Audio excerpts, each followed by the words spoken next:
বলছি দাদা, তুমি আমাকে কোল্ড ড্রিঙ্কস খেতে কেন বারণ করেছো? কোল্ড ড্রিঙ্কস খেতে কেন বারণ করেছি? কোল্ড ড্রিঙ্কস খেতে কেমন লাগে? কোল্ড ড্রিঙ্কস খেতে ভালোই লাগে। ভালো লাগে। অনেকে বলে আবার কোল্ড ড্রিঙ্কস খেলে নাকি হজম হয়। হ্যাঁ, বলে তো অনেকে শুনছি। হজম হয়? আসলে কোল্ড ড্রিঙ্ক আগে তো তুমি যদি কোল্ড ড্রিঙ্কস কী দিয়ে তৈরি সেটা জানো, তাহলে অবশ্যই আমার কথা মানবে। এখন আমি তোমাকে দুটো উদাহরণ দিচ্ছি। মনে করো আমি তোমাকে যদি 1 গ্লাস জল দিই, ঠিক আছে?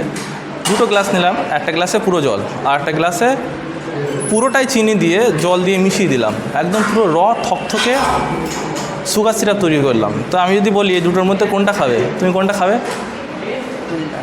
সুগার সিরাপ খাবে না জল খাবে? জলটা আগে পছন্দ করবে, কারণ তুমি জানো সুগার সিরাপ খেলে আমার গালটা কেমন একটা তিতিতে হয়ে যাবে, আর তারপরে অতিরিক্ত সুগার আমি নেবো কেন, তাই তো?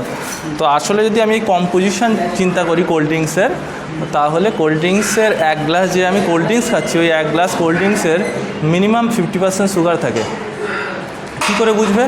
যে কোনো কোল্ড ড্রিঙ্কস খুলে দেবে, খুলে দিলে কার্বন ডাইঅক্সাইডটা বেরিয়ে যাবে। কার্বন ডাইঅক্সাইড বেরিয়ে গেলে যে ছিস করে আওয়াজ হয় না, ওটা বেরিয়ে যাবে। একটু গরমে রেখে দেবে নর্মাল ওয়েদারে, কিংবা একটা গ্লাসে অনেকক্ষণ ঢেলে রেখে দেবে, 1 ঘন্টা 2 ঘন্টা কিংবা 5 ঘন্টা। তারপরে ওই কোল্ড ড্রিঙ্কসটা খাবে, দেখবে জাস্ট মিষ্টি লাগবে, আর একটা জাস্ট ওর নিজস্ব টেস্ট থাকে সেটা থাকবে। আমি কোল্ড ড্রিঙ্কস খেতে কেন বারণ করেছি? কারণ কোল্ড ড্রিঙ্কস আসলে আমাদের হজম করায় না। কোল্ড ড্রিঙ্কসের মধ্যে কার্বন ডাইঅক্সাইড থাকে। তো আমরা যখন কোল্ড ড্রিঙ্কস খাই, ওটা আমাদের পেটে গিয়ে যে গ্যাসটা থাকে, যে কার্বন ডাইঅক্সাইডটা থাকে, সেটা আমার বডি থেকে বেরোনোর চেষ্টা করে। তাই ওটা অ্যাকচুয়ালি ঢেকুর হিসাবে আমার বডিতে যে কোনো যদি বায়ু যায় ভিতরে, আমি খেতে খেতে অনেক সময় অনেক খাবার খেয়ে, মানে মুড়ি যখন খাচ্ছি খুব তাড়াতাড়ি খাচ্ছি, তো ওর সঙ্গে আমি বাতাসও খেয়ে ফেলি। তো এই বাতাস আমার যখন যখন স্টমাকে সেটেল হয়, তখনই খাবারটা বেরিয়ে আসে, আর ওই হাওয়াটা বেরিয়ে আসে, ওটাকে আমরা ঢেকুর বলি। আর আমরা মনে করি ঢেকুরোটা মানে হজম হয়েছে। আসলে ঢেকুরোটা মানে হজম নয়, ঢেকুরো ওঠা মানে সেটেলড হচ্ছে খাবারটা, বুঝতে পেরেছো?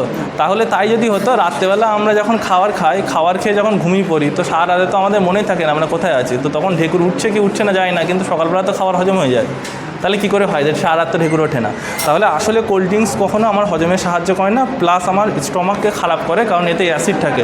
তুমি দেখবে যদি যে কোনো কোল্ড ড্রিঙ্কস নিয়ে তুমি ওই বাথরুমের যে কী বলে ওটাকে, WC থাকে, WC দিয়ে পরিষ্কার করবে, দেখবে পুরো সাদা চকচক করছে, কারণ ওর মধ্যে অ্যাসিড থাকে। তো কোল্ড ড্রিঙ্কস আমাদের স্টমাকে গেলে আমাদের স্টমাকে খারাপ করে, আর তার সঙ্গে সঙ্গে এক্সট্রা কার্বোহাইড্রেট আমাদের বডিতে ঢুকে আমাদের বডির অক্সিজেন লেভেলকে কমিয়ে দেয়।